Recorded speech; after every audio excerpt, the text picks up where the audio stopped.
We spend much of our modern lives curating the world around us. We select our social circles, adjust our privacy settings, and choose exactly who is allowed into our personal space. In the ancient world, life was a state of constant collision. You didn't choose your neighbors, you navigated them to stay alive. To manage that friction, our ancestors didn't rely on abstract ideals. They built physical spaces and social rules that left no room for the luxury of isolation. These systems followed us from the noise of the marketplace to the eventual silence of the grave, mechanisms designed to keep the human collective moving through the mess of history. In Rome, the city hits you all at once. Carts rattle over stones that seem to hate your ankles, and vendors shout with the confidence of people who believe volume is a valid business strategy. Before you even see the tavern, you smell it: wine, smoke, and cooked food. There is no door or sign, just an open front facing the street. This stone counter is built directly into the foundation, acting as the primary point of contact for passersby. These deep clay jars, or dolia, are set permanently into the masonry, holding stews and wine, ready to be served in seconds to anyone with a coin. Here, personal space is gone. You are a human wall, standing shoulder to shoulder with strangers. Someone reaches across you to grab a cup. Another exhales directly into your ear. Because you are forced this close, you hear everything. Fragments of work, money, and politics overlap until the room becomes a network for news that moves faster than any official decree. The tavern doesn't care if you are comfortable. It functions because it forces the individual to adapt to the crowd, turning a chaotic room of strangers into a functioning part of the city. Moving away from the physical noise of the city, we find social rules designed to manage entire empires through the way people were bound together. Within the vast territories of Kublai Khan, Marco Polo recorded customs where marriage had nothing to do with personal choice. Families sat together to measure the advantage of wealth and reputation. They negotiated their daughters' futures the way merchants negotiate silk or spices, using them to secure peace between rival groups. Powerful men maintained multiple wives, each ranked in a specific layer of importance. A principal wife managed the household status, while others connected the ruler to distant regions of the empire. While they were traded like political currency, some women used their access to the council to redirect decisions from behind the scenes, protecting their children's futures by mastering the very system that moved them. In this world, marriage was not where love began. It was where duty took over to ensure a family didn't fade into irrelevance.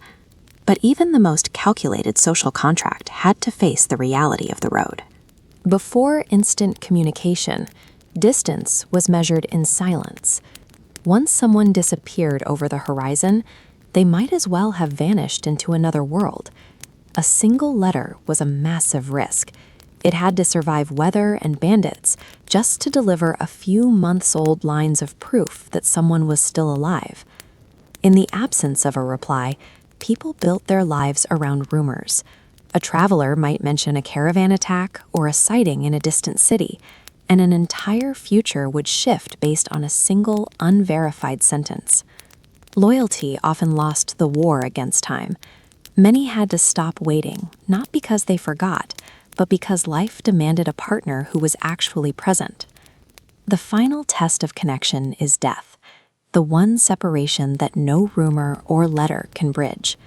On the island of Sardinia, the Nuragic civilization left behind the megalithic tombs of the giants, massive stone chambers fitted together without mortar. In front of the entrance, stones curve outward like arms, creating a space where the living could gather and pause before the dead were moved into the earth. The structure forces you to bend as you approach the small opening. It physically requires you to lower yourself before you can cross from the open air into the narrow dark. Inside, there are no individual graves. These were shared chambers where the remains of many were placed layer upon layer. Over centuries, bodies decomposed and mixed together until individual names and identities were gone, leaving only a collective presence. These stones were positioned to support one another, balanced so that the structure would remain standing long after the names of those inside were forgotten. Whether sharing a counter in Rome, a marriage in the Mongol courts, or a communal grave in Sardinia, our ancestors survived by leaning on structures that outlasted them. They traded their personal comfort for the stability of a system that ensured their people would continue. When we picture ancient history, we usually imagine a timeline of absolute power: kings commanding armies, emperors building vast cities, and a narrative written by victorious rulers who held their empires in a perfectly controlled grip. The massive stone carvings left behind by ancient Egypt reveal a deeper motive. These structures were carefully designed political propaganda, meant to project stability and divine favor, specifically omitting any trace of national humiliation or administrative failure. In reality, civilizations are vulnerable to what engineers call a cascade failure. A single point of stress in a complex network buckles, and the resulting pressure branches out, knocking down connected systems until the entire structure collapses. To understand how societies react when reality shatters their control, we can examine three distinct historical arenas: the ecological tipping points of the ancient world, the engineering of royal minds, and the technological overconfidence of the modern era. The true test of a civilization is found in the moments its monuments hide. It surfaces in the elaborate stories and myths a society invents to mask its powerlessness when a system begins to fail. The 10 plagues of Egypt are traditionally viewed as a sequence of divine punishments, but read through the lens of environmental science, the story maps perfectly onto a rapid, escalating ecological collapse. The entire chain reaction begins when microorganisms in the Nile multiply rapidly under specific conditions, creating a harmful algae bloom. The water turns a toxic red, depleting the oxygen and suffocating the fish population. Amphibians are highly sensitive to pollution. With the river suddenly toxic, the frogs are forced to abandon the water en masse, flooding into populated areas before dehydrating and dying across the Egyptian countryside. Thousands of decomposing animals provide an ideal breeding ground for insects. Within days, the local populations of flies and gnats explode into massive swarms. This diagram shows how insect swarms act as biological vectors, feeding on decaying frogs and transporting bacterial pathogens like anthrax to grazing cattle and sheep. When those herds collapse, the Egyptian economy suffers a simultaneous strike to food production, fertilizer supply, and transportation. The struggling agricultural system then faces a brutal meteorological blow, a severe hailstorm that flattens the remaining fields. This damaged vegetation immediately attracts massive swarms of locusts, which strip the surviving crops bare.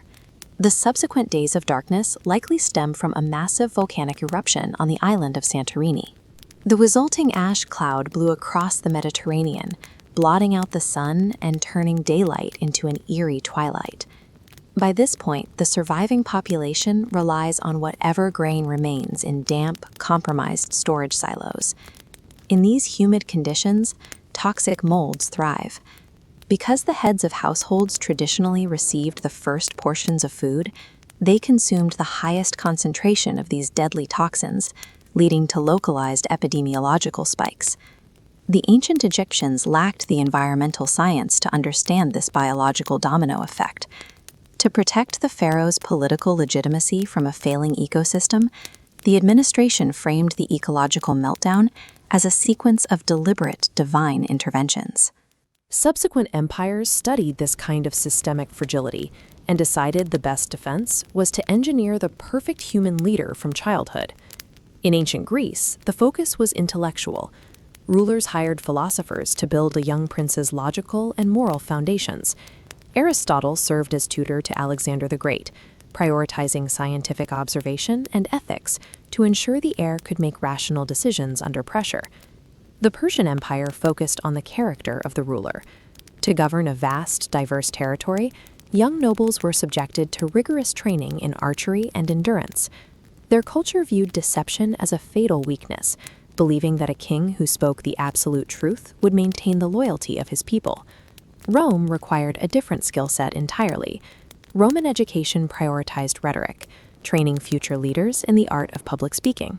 A Roman aristocrat had to project authority and win complex arguments to manage the ambitious and often volatile factions within the Senate. Royal education was an attempt to construct a human firewall, a ruler whose training in logic, truth, and persuasion could withstand the social and political pressures that lead to a collapse. By the early 20th century, modern society placed its trust in technology and finance, convinced that industrial progress provided a total mastery over the world.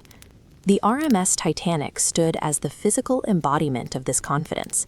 Its massive steel hull and advanced engineering convinced the public that a machine could be built that was entirely immune to the natural world. Aboard the ship, the hyper-luxurious lifestyle created a psychological insulation from reality. While the Titanic cut through the dark Atlantic, passengers enjoyed multi-course meals and string quartets, shielded from danger by a wall of steel and comfort. That same technological overconfidence fueled the economic boom of the 1920s. Assembly lines pumped out consumer goods at astonishing speeds, convincing investors that modern manufacturing would guarantee permanent prosperity.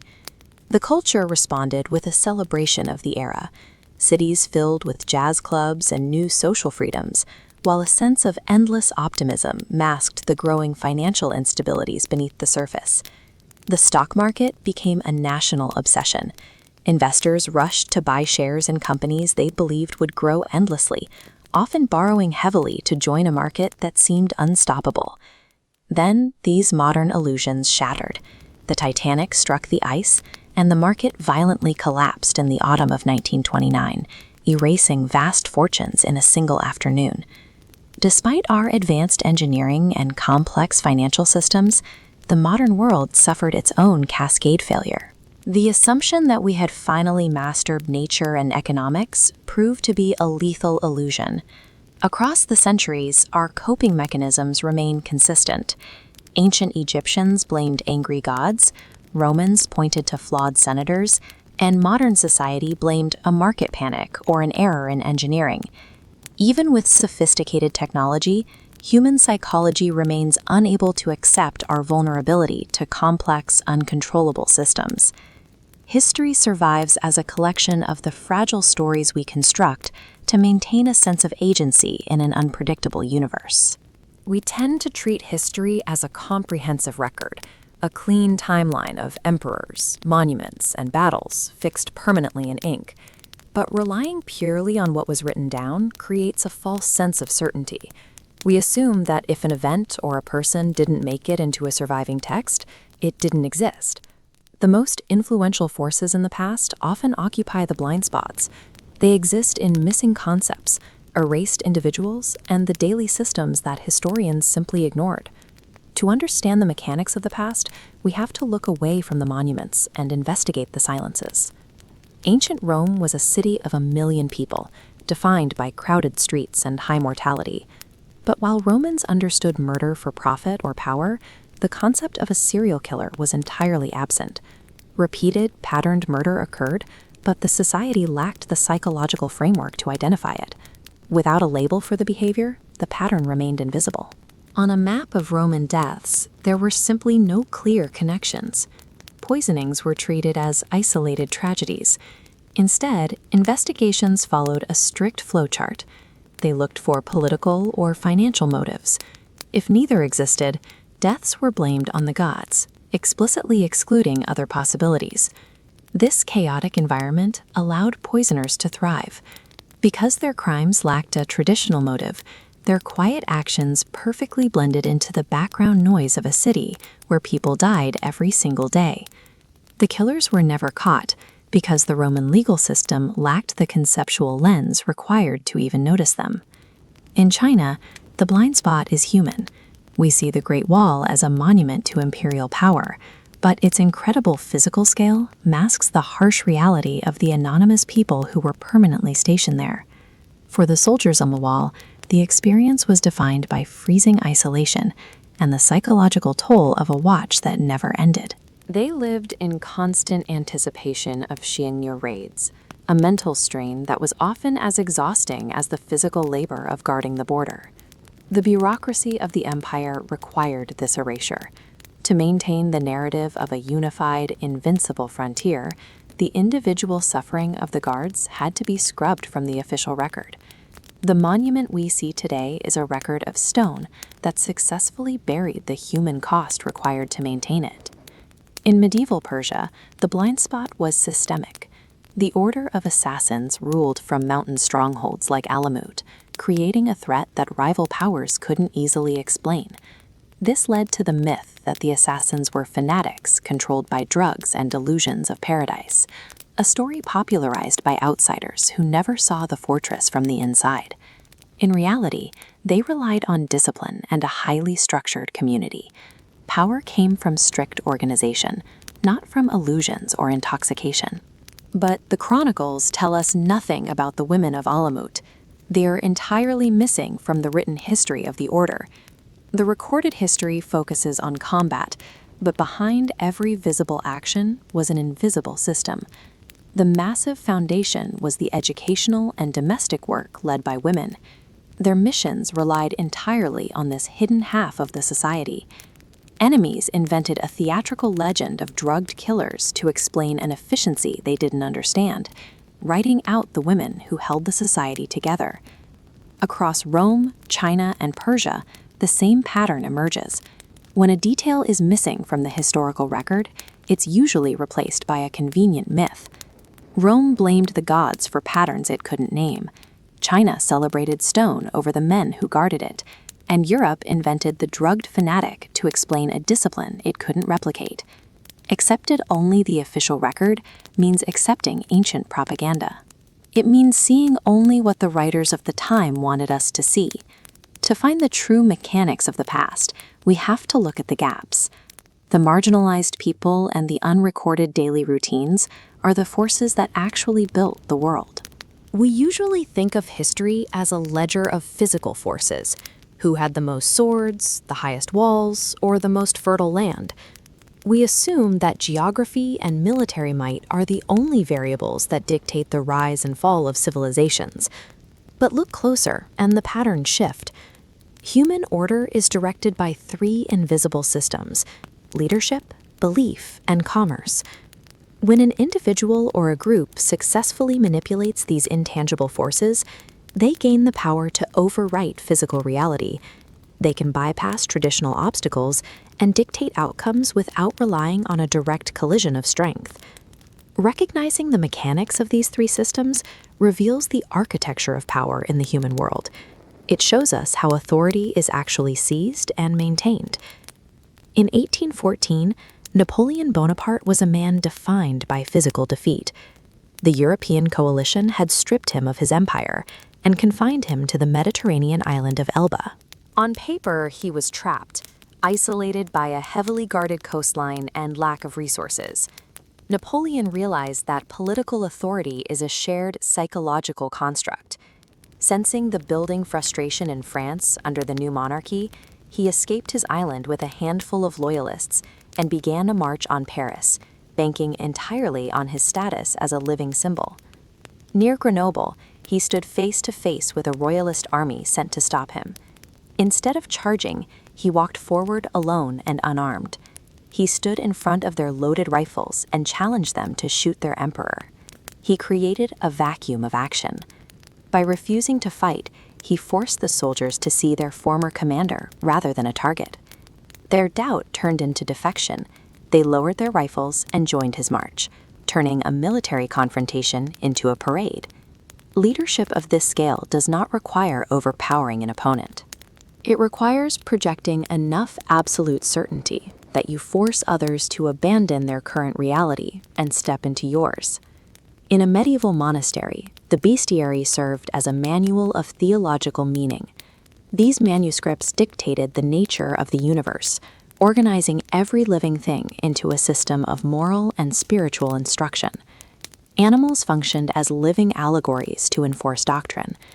This illustration shows a lion breathing life into its cubs 3 days after their birth, presenting the concept of resurrection as a biological fact to reinforce the church's central narrative. Concepts like vulnerability and purity were weaponized through myth. The unicorn, described as wild and untamable, was said to submit only to a pure maiden, a peaceful surrender that provided a romanticized lesson on moral bait and the weight of innocence. Psychological threats were given physical forms. The basilisk, which killed with a look, represented the silent destruction of pride and envy. The fox, playing dead to trap birds, became a constant warning against deceit, keeping society perpetually vigilant against hidden moral dangers. A dominant belief system works by providing a structured narrative of purpose. When that narrative is accepted, it dictates behavior more effectively than any physical law. Centered in Eurasia, the Silk Road under Mongol rule functioned as a vast, stabilized network. It allowed goods, technology, and ideas to flow across continents with a level of security that facilitated mutual exchange between distant cultures. This chart displays the economic crisis facing the British East India Company in the 19th century. European silver was draining into Qing China to pay for tea, creating a severe trade imbalance that British officials were desperate to reverse. The British response was a deliberate commercial strategy. They engineered a supply of Indian-grown opium and injected it into the Chinese market. They transformed a luxury commodity into a widespread addiction to forcefully pull silver back into the British economy. This engineered dependency destabilized the Qing dynasty from the inside, leading to the Opium Wars. Defeat forced China to sign the Treaty of Nanjing, a document that surrendered local sovereignty to protect foreign commercial interests. The handwritten English and Chinese text on this treaty codified a new global power dynamic. These specific legal agreements permanently stripped control from Chinese ports and ensured that foreign commerce would operate under its own rules. Global commerce is a tool of influence. When a network designed for connection is manipulated, it creates a system of unbreakable dependency and political subjugation. Look at the mechanisms at work: the gaze of a returning emperor, the moral allegories of a monk, and the engineered supply of a British plant. In each case, the victors secured their position by mastering the intangible systems that govern human behavior. They recognize that the most effective way to win is to control the structures people use to define their world. History behaves as a malleable architecture, written by those who look past physical events to command the underlying systems of leadership, belief, and commerce. To command these 3 pillars is to govern the human world. Those who master the architecture of power are the ones who define the future. History records the speeches of emperors and the maps of conquerors, but civilization actually rests on a foundation of people kept in the shadows. These workers perform the grueling, manual tasks required to keep society functioning, their identities slowly dissolving into the labor they provide. Every thriving city makes a brutal trade. It demands food, stability, and comfort, but it refuses to look at the blood, the deception, or the violence necessary to secure them. In the medieval world, this cycle began with the butcher. This career was an inheritance, not a choice. You were born to the shop, the tools, and the visceral reality of breaking down carcasses every single day. To understand the social cost, we can map out the relationship between societal necessity and social status. Roles like farmers or bakers provide essential services and receive a standard baseline of respect. The butcher, however, occupies a lonely extreme. Their work is an absolute necessity. The town cannot eat without them. Yet they occupy the lowest rung of the social ladder. The stench of their trade, the blood, fat, and decay, becomes a second skin that people step away from in the street. Public demand eventually consumes the individual. You cease to be a person with a name or a family. You are reduced entirely to your function. Physical survival is only half of the equation. By the mid-19th century, death was no longer a rare event. It was an expectation. High infant mortality and disease left families drowning in grief, creating a desperate hunger for evidence that their lost loved ones were still there. Victorians outsourced this grief to a new class of professionals, mediums and spirit photographers. They paid for a tangible connection to the afterlife, often settling for images where a faint, ghostly shape was positioned just behind a grieving mother.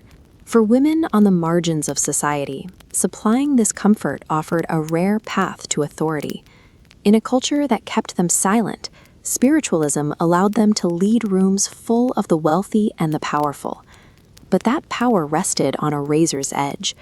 To maintain their income, mediums had to provide miracles even when the spirits were silent. They became trapped in a cycle of performance, forced to balance the genuine comfort they provided with the practiced deception required to stay relevant. The medium, like the butcher, became a tool. They were a bridge to the unknown, unable to drop the mask without losing their entire livelihood. At the highest levels of power, the stakes were even more lethal.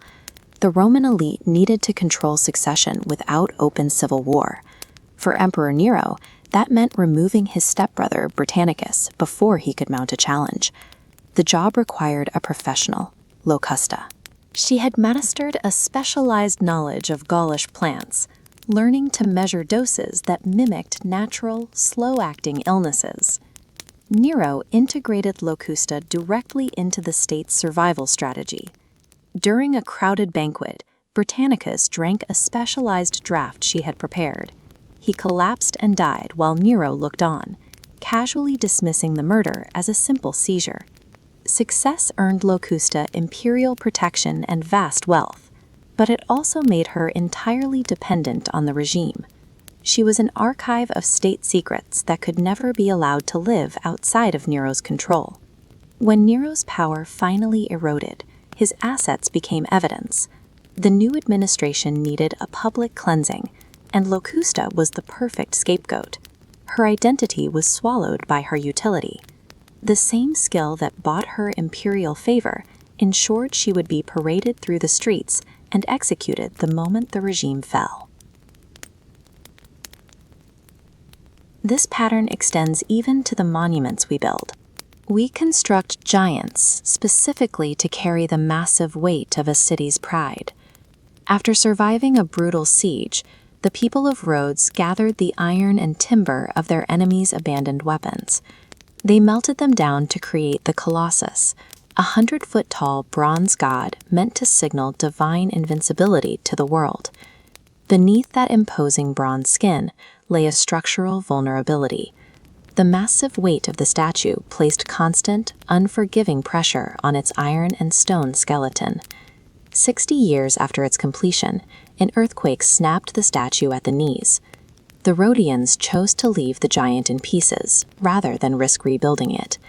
Today, the harbor is empty, stripped of the metal that once dominated the skyline.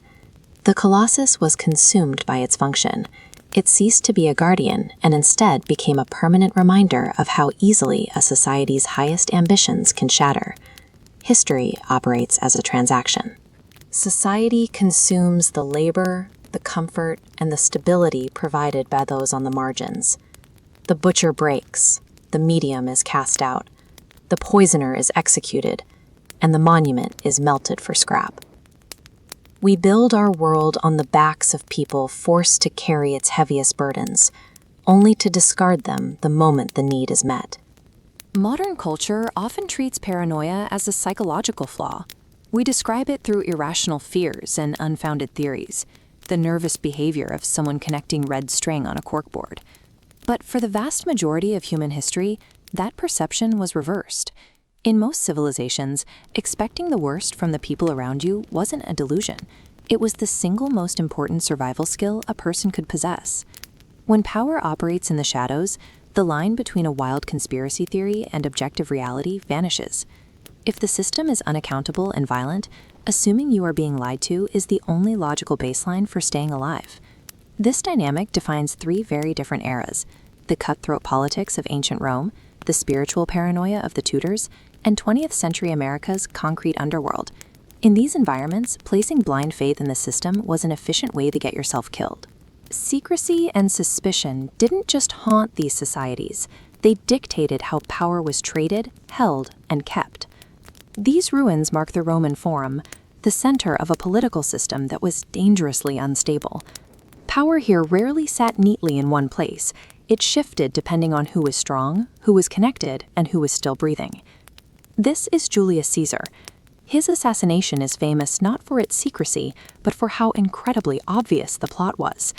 It was discussed in the Senate, predicted by a soothsayer, and even detailed in a written warning he was handed on his way to the meeting. Romans lived in an environment where plots were well known, yet frequently ignored. Augustus Caesar learned from that lack of caution. He replaced the Republic with an empire by maintaining the appearance of tradition, acting as a humble protector while quietly ensuring that nothing happened without his personal approval. He held total control of the army and the treasury, while appearing perfectly normal. This constant threat of hidden betrayal manifested in the most basic routines of daily life. For an emperor, every meal required a praegustator, a professional taste tester. This was a slave whose entire job was to stand between the ruler and a potentially lethal dish. Poison was the ultimate political weapon. It was quiet, deniable, and required no public confrontation. It turned the simple act of eating into a life-or-death negotiation, where the outcome often remained hidden until it was too late. At the imperial table, survival depended on watching someone else absorb the risk. The emperor wouldn't eat until he had studied the taster's reaction, looking for a sudden sweat or a pause that lasted a second too long. Roman paranoia was a rational adaptation to a lethal environment. When assassination is a standard political tool, fearing your dinner guests isn't madness, it's preparation. In Tudor England, the nature of hidden threats moved from political assassins into the spiritual realm. The Reformation had triggered a massive religious identity crisis, making the unseen world feel suddenly volatile and dangerous. When the Church eliminated the concept of purgatory, it changed how people understood the dead. If a spirit appeared in a hallway, it could no longer be a lingering relative. It was reclassified as a demon in disguise, sent specifically to deceive the living. To manage this invisible terror, people obsessively tracked omens. They watched the flight of ravens, listened for a howling dog, and covered mirrors when someone died to prevent a trapped soul. In this 1890 photograph, we are looking at the Tower of London. Castles like this were magnets for Tudor fear, hosting generations of backroom plots, betrayals, and sudden executions that left behind a permanent sense of unease. This portrait shows Anne Boleyn, whose swift and highly politicized execution in 1536 made her the center of Tudor ghost lore. In a world where justice was arbitrary and death was often final, the idea of her spirit returning to the Tower grounds felt entirely plausible. Believing in omens and spirits wasn't a sign of foolishness. It was a logical attempt to find order in a world where disease and political ruin could strike without warning. If the world is uncontrollable, listening for footsteps in the dark is a defensive necessity. By the 20th century, paranoia shifted back to the tangible world. Marginalized immigrant communities, lacking access to legal protection, built their own underground systems based on extreme loyalty and absolute silence. Prohibition transformed these networks, flooding them with wealth and demand to turn a local racket into a multi-state industry. As we see in this speakeasy, the illegal economy became a part of everyday American life. This is Al Capone, the man who proved that violence could be industrialized. Under his influence, crime became a calculated business strategy, where gunfire was used to remove rivals and secure control over entire city neighborhoods. This historical image shows the aftermath of the St. Valentine's Day massacre. This level of public violence drew too much scrutiny, threatening the profits of every major family. Organized crime realized that its survival required a shift from visible warfare to hidden coordination. This mugshot shows Lucky Luciano, the strategist who recognized that constant fighting was a liability. Luciano created the Commission, a shadow board of directors assigning territory and settling disputes. This structure allowed expansion into legitimate industries. They took control of construction cranes, transportation, and casinos. By embedding themselves into the visible economy, they became much harder to detect. The mafia evolved into an invisible empire. For decades, the paranoid belief that a shadow syndicate ran the local economy and influenced City Hall wasn't a theory, it was a fact.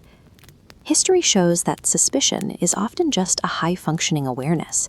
The Roman Senate really did plot, Tudor doom was arbitrary, and the mafia really did pull the strings of the American economy. It took decades of investigation and the cracking of the coded silence for these systems to be exposed.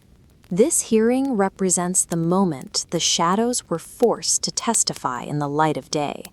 Power thrives in the dark, relying on secrecy and preemptive action to maintain its grip. It avoids direct light because light is where accountability begins. So the next time someone is called paranoid for questioning a powerful system, remind them of the track record, because historically speaking, the paranoid people are usually the only ones who survive the dinner party. History is a highly curated collection of survivors, the specific objects, buildings, and bodies that manage to resist the natural erasure of time. When a moment passes, it leaves a vacuum. Whoever dictates what physical evidence fills that space defines the narrative of the future. The artifacts we study today survived because someone wanted them to. This dynamic shapes the legacy of a king submerged in honey, a prisoner stripped of his face, and an entire Roman city buried in an afternoon. Physical preservation serves as a ruthless tool of political power. It is the mechanism used to draw a hard line between human legacy and historical silence. In 323 BC, Alexander the Great died suddenly in Babylon, leaving a massive empire and no clear heir. Within hours, his top generals were mentally drawing battle plans against each other. His physical corpse instantly became the empire's most valuable political asset. Control of the body offered a direct connection to Alexander's authority, turning a dead leader into a source of legitimacy and a catalyst for new armies. Transporting a rapidly decomposing king across a fracturing empire was a logistical nightmare. The journey to a burial site would take months in the heat. Arriving with a rotting corpse would shatter the illusion of enduring power. The generals utilized honey to halt biological time. Honey's low moisture and high acidity create a hostile environment that starves the bacteria responsible for decay. Immersing Alexander in it kept the king presentable for the long journey. General Ptolemy recognized the value of this asset. He intercepted the funeral procession and diverted Alexander's body to Egypt, anchoring his own new dynasty to the legend of his former king. To transport the body, they constructed a funeral carriage of staggering proportions, an enormous temple-like structure designed to be seen. Every column and statue served as rolling propaganda. It broadcast a message of undeniable authority to every city and rival general along the route. Ptolemy used the physical body as a political megaphone. He amplified a manufactured legacy to legitimize his rule over Egypt. In 17th century France, we find an inverse strategy. Here, the state used preservation to keep a threat alive while completely erasing their identity. King Louis XIV relied on a carefully crafted image of absolute authority. To protect this fragile divine right, his court took extreme measures against anyone who might disrupt the royal narrative. This led to the isolation of a masked prisoner. His jailer, St. Mars, followed obsessive instructions to ensure the man remained unseen, moving him between fortresses in a state of total containment. The state mandated total erasure, a permanent mask of cloth, the threat of death for speaking, and burial under a fake name. Even his belongings were destroyed to remove any trace of his existence. The state weaponized preservation to enforce silence. They kept a human threat biologically alive while ensuring he was historically erased to protect the throne. We find a different scenario in 79 AD, where humanity had zero control. The city of Pompeii lived in the shadow of Mount Vesuvius, unaware of the forces building beneath the surface.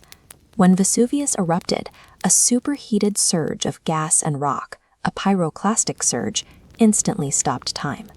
This was a violent, unstoppable event that left no room for escape. The resulting burial in volcanic ash acted as an indiscriminate preservative. Unlike the curated legacy of kings, the ash cut off oxygen and halted decay for everything in its path. This process captured the mundane reality of the city. A carbonized loaf of bread, sitting in an oven with its scoring marks perfectly intact, shows us ordinary life paused mid-breath. Plaster casts of the voids in the ash reveal unedited human reactions. We see people curled in fear or huddled together, capturing pure instinct rather than a royal posture. Nature's preservation lacks a political agenda. It freezes the unedited truth that rulers spend their lives trying to hide. We see a clear division between the calculated preservation of Alexander and the masked prisoner and the accidental preservation of Pompeii. Human-led preservation is inherently political. We use honey to build empires and masks to bury inconvenient truths. Pompeii serves as a haunting reminder of the fragility of human power. Nature preserves the reality that kings try to curate. The physical remains of the past are a battleground. History is defined by whoever held the authority to control exactly what was left behind. The Norse imagined the universe beginning in a frozen, silent void called Ginnungagap. When ancient rivers of ice collided with winds of fire, the melting frost birthed the first living being, a chaotic giant named Ymir. To establish order, early gods like Odin killed Ymir and physically built the cosmos from his remains. They shaped the earth from his flesh, turned his blood into the oceans, and lifted his skull high above to form the sky. These stories did work beyond explaining the stars. Human societies manifested these narratives in physical space, using the myth of creation as a blueprint to establish and validate social control over their people. History's most powerful empires sustained their influence by engineering their own reality. Through highly calculated acts of public spectacle, they convinced their citizens and their rivals that their dominance was an undeniable fact of the universe. Armies and laws hold a population together temporarily, but true power relies on the physical architecture of storytelling. In the medieval relic economy, possessing a saint's remains served as proof that God favored a specific city. This diagram shows how a single relic funnels pilgrim foot traffic into a town, directly fueling cathedral donations and civic wealth. By the 9th century, Venice was accumulating massive trade wealth, but they lacked a major religious figure to legitimize their global ambition. Two Venetian merchants solved this by traveling to Alexandria to steal the remains of Saint Mark the Evangelist. They hid the body in a basket under slabs of pork, knowing Muslim port inspectors would avoid the unclean cargo. They sailed home with the divine legitimacy they needed. The arrival of Saint Mark anchored Venice's identity. The city constructed this massive shrine to house the stolen remains, turning a 9th century smuggling operation into a structural monument of divine right. This strategy of holy theft eventually escalated into full-scale warfare.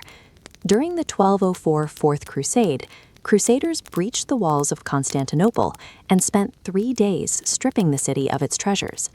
Venetian forces returned with highly visible trophies to project their dominance. They took these 4 ancient bronze horses from the Hippodrome of Constantinople and installed them directly above the entrance to St. Mark's Basilica. Stealing these objects was historically framed as divine will. By physically relocating these relics, cities rewrote their own narratives to show their wealth was mandated by God. A similar theater played out in ancient Rome, focused on personal influence. The Roman elite utilized the convivium, a lavish dinner banquet, as a high-stakes arena for political lobbying and social climbing. Seating arrangements on these stone couches strictly enforced social rank. A guest's position in the triclinium signaled their degree of influence in relation to the host. The menus provided geographic proof of the empire's reach. Serving fresh oysters from Britannia or dates from North Africa displayed the host's ability to command resources across thousands of miles. Food presentation was a display of dominance over nature. Serving roasted exotic birds, often decorated with their original feathers, showed that the host's power extended to the very edges of the known world. The Roman banquet operated as a psychological tool. By feeding guests the scale of the empire, hosts bound them into unbreakable webs of social and political obligation. Renaissance Venice was defined by a rigid, aristocratic hierarchy. Class and reputation dictated every aspect of public life, leaving little room for social mobility. To prevent this rigid structure from collapsing, the city utilized the Venetian Carnival as a necessary pressure valve, built entirely around the power of the mask. Specific designs like the Bauta mask facilitated this anonymity. Its flared mouth allowed the wearer to speak, eat, and drink while remaining unrecognizable. This new anonymity had immediate and powerful consequences. For a few weeks, nobles, peasants, and politicians could gamble, debate, and mingle as absolute equals, without fear of social repercussions. Even grim realities were turned into theater. The long-beaked plague doctor mask transformed a symbol of disease into a costume, incorporating a city's trauma into the festival's illusion. The Venetian government tolerated this temporary myth of equality because they understood that a sanctioned release of chaos was required to maintain strict order the rest of the year. A smuggled saint's bone, a roasted exotic bird, and a papier-mâché mask are identical tools used to engineer human reality. History functions as a record of the elaborate performances humanity stages to invent and preserve its identity, beyond the traditional logs of military campaigns or treaties. The Norse myths included the concept of Ragnarok, the gods' absolute knowledge that their structured universe would eventually collapse. Human societies mirror this cycle. We recognize that our empires and political hierarchies are constructed, shifting things. To stabilize them, we manufacture these heists, feasts, and festivals, using physical spectacle to impose a sense of permanence on an otherwise fragile world. A Roman army trapped between massive forces, Londoners facing a lethal water supply, a crusader losing his body to disease, and priests fighting decay. We tend to view the progress of human civilization as a deliberate march forward, a series of grand cultural achievements built during times of stability. But the true baseline of human history was a constant, desperate scramble against extinction. For centuries, society operated under extreme threat from war, biological hazards, and the environment. Our modern gathering spaces, medical charities, and luxury fashion brands began as desperate survival tactics. These innovations were so effective, they became permanently embedded as social rituals. In 52 BC, Julius Caesar found himself occupying the worst possible location on a battlefield. He had trapped a rebellious Gallic army inside the hilltop fortress of Alesia, only for scouts to report a massive relief force, perhaps 200,000 warriors, marching directly toward his rear. This diagram illustrates Caesar's audacious response. Instead of retreating, he built two massive walls in opposite directions. The inner ring locked the Gauls inside the fortress, while the outer ring, stretching nearly 21 kilometers, protected his legions from the approaching relief army. To stall the massive enemy numbers, the Romans engineered the terrain itself. They dug multi-story trenches, diverted rivers to create moats, and buried thousands of sharpened stakes. These traps turned the landscape into a brutal obstacle course designed to shatter a charging army. When the Gauls fiercely attacked from both sides, these monumental engineering feats turned a fast assault into a chaotic crawl. Roman discipline provided the psychological mechanism to hold the line, allowing soldiers to rotate positions and fight in two directions simultaneously without succumbing to panic.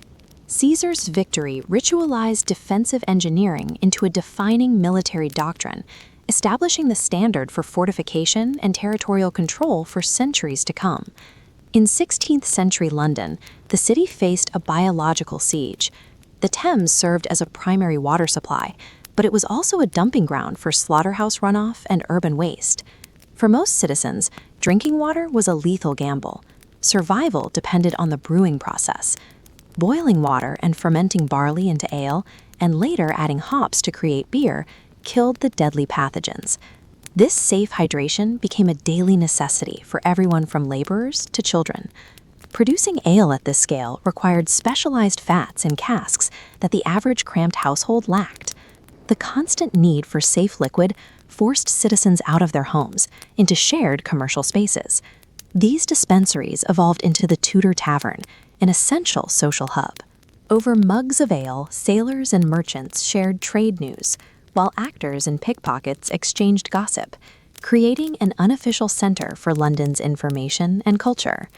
The modern pub and our rituals of social networking originated as a direct biological survival strategy, engineered to keep a crowded population safely hydrated. Medieval society viewed leprosy with absolute terror. The resulting social stigma meant total isolation. Those diagnosed were stripped of their standing and forced into leper houses far from city centers. In the Crusader states, this unprecedented crisis sparked an entirely new kind of organization, the Knights of St. Lazarus. Based here in the isolated stone environments of the Holy Land, this order was dedicated specifically to those society had discarded. These infected knights continued to serve as warriors. Despite their slow physical decline, they maintained their training and rode into battle with a fearlessness born from already living under the shadow of death. Within their hospital walls, they practiced a monastic ritual of care. Knights in the early stages of the disease assisted in dressing wounds of those further along, providing brotherhood and purpose to men the rest of the world had rejected. Organizing care for the discarded transformed a social crisis into a structured medical force, influencing the way we manage chronic illness and humanitarian aid today.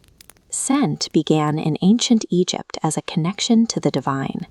Priests applied fragrant oils in temples to create a physical shield against decay and attract the favor of the gods. The Islamic Golden Age introduced a pivotal technical innovation, distillation. This process allowed chemists to extract the pure essence of flowers like roses, producing concentrated aromatics that could be easily transported and traded. European aristocrats utilized this chemical engineering as a survival tool. In the 17th century, opulent palaces like Versailles lacked modern sanitation, and perfume served the highly practical purpose of masking the intense odors of thousands of courtiers living in close quarters. By the 19th century, this practice shifted into a massive, organized industry. The town of Grasse became the center of perfume production, utilizing large-scale flower harvests and advanced extraction methods to meet the growing demand for fragrance. Modern chemistry eventually allowed scientists to create synthetic molecules in laboratories. This incredible breakthrough shifted perfume from simple floral extracts into abstract compositions, turning fragrance into a signature identity marker. Visionary fashion designers recognized that a scent could be a brand. By treating fragrance as an extension of personal style, they transformed a biological necessity into a cultural symbol of identity. Perfume evolved from an ancient spiritual shield into a massive ritual of personal branding and self-expression. The echoes of these ancient survival tactics, forged in desperate times, are deeply embedded in our daily lives. Every highly engineered military strategy utilized today carries the influence of Caesar's frantic double walls at Alesia. Our modern hospitality and charitable organizations are the direct results of the crises that once threatened Tudor London and the Crusader states. Modern culture is the inherited result of our ancestors surviving extreme crises. When we gather for a drink, wear a signature scent, or organize care for the sick, we are participating in the ritualized survival strategies of the past. History is often taught as a series of royal decrees and famous battles, but for most of human existence, the borders of a civilization were defined by fixed boundaries. A mountain range meant the edge of the known world, and a roaring river was a permanent end to a road. These limits were grounded in the physical reality of the era. Progress was held back by the frailty of the human body, the violence of unmapped terrain, and an intellectual landscape where every natural event was attributed to the unpredictable moods of the gods. Human progress is the story of identifying these gaps and building the systems required to bridge them. It is a chronicle of systematic expansion and connection. Overcoming these constraints required a steady increase in scale. It began with biomechanical innovations at the level of the individual and expanded outward to daring global exploration and the application of radical reason. The Roman Empire functioned as a massive marching machine. A soldier's primary duty was his ability to operate as a professional walker, moving across thousands of miles to secure the frontier. A standard march covered 20 miles a day, with each man carrying 60 pounds of gear. Under that weight, foot friction and moisture were lethal logistical threats. An army that couldn't walk because of blisters was an army that couldn't fight. The solution was the calica. This open-design sandal allowed air to circulate, keeping the feet cool and dry. By preventing the skin from softening and tearing, this simple gear ensured the legion remained mobile. The sole functioned as replaceable armor for the foot. Layers of thick leather were reinforced with iron hobnails that absorbed the impact of stone roads and provided traction on loose gravel. When the metal wore down, it was hammered out and replaced, keeping the soldier moving. This unglamorous micro-innovation turned human biology into a relentless force. By protecting the feet of the individual, Rome built the physical foundation for the largest empire of the ancient world. As empires grew, they faced a larger scale of obstruction. Rivers and deep canyons served as natural walls, isolating communities and bringing trade to a halt. In the Andes, the Inca Empire bridged these gaps by weaving local plant fibers into massive cables. They engineered living suspension bridges capable of carrying messengers and supplies across hundreds of feet of open air. Chinese engineers reached wider rivers using the segmental arch. Utilizing a flatter curve transferred structural weight outward toward the banks, allowing longer spans. These bridges cooperated with nature. Small side openings allowed floodwaters to pass through, reducing physical pressure that typically causes bridge collapse. Roman builders scaled this concept even further, combining cut stone with a volcanic concrete that hardened underwater. This allowed them to construct multi-tiered arches that carried heavy imperial traffic and fresh water across deep valleys for centuries. The mastery of bridge building transformed these natural blockades into permanent infrastructure, connecting distant markets and turning isolated regions into a unified network. By the 13th century, European geographic knowledge was largely confined to the Mediterranean. The lands to the east were mostly blank spaces on the map, defined by myth rather than data. This changed in 1295, when Marco Polo returned to Venice. He claimed to have spent 2 decades in the service of a sophisticated Mongol empire that possessed wealth and technology beyond anything known in Europe. Polo described a society that used paper as currency and maintained a high-speed postal network. By using relay stations along imperial roads, the Mongol government could move information across the continent at a speed that far exceeded any European messenger. Skeptical merchants initially dismissed these stories as exaggerations. However, while imprisoned in Genoa, Polo dictated a detailed record of his travels, creating a permanent document of the lands he had seen. This book acted as an information technology for the medieval world. It shattered the limits of European ignorance and permanently expanded the conceptual map of the globe. The most stubborn boundary was an intellectual one. For centuries, the natural world was explained solely through the unpredictable emotions of the gods. A shift began in Ionian Greece, where thinkers began seeking rational patterns behind reality. Pythagoras looked to mathematics as the hidden structure of the universe, suggesting that nature followed rules that humans could actually understand. Socrates pushed this further by shifting the focus onto the human mind itself. Through a process of relentless questioning, he forced citizens to examine their own assumptions and expose the flaws in their basic societal beliefs. Treating human thought as something that can be analyzed and corrected allowed progress to be driven by objective reason. This approach replaced superstition with a systematic way to verify truth. A hobnailed sandal, a stone arch, a merchant's manuscript, and a philosopher's question are each tools designed to bridge a gap. Whether the distance was biological, geographical, or intellectual, they all functioned to connect what was once isolated. These technologies of connection systematically removed the boundaries that held early civilizations back, allowing for a steady escalation of scale in human achievement. Civilization was assembled by those who identified an immovable limit and engineered a path beyond it.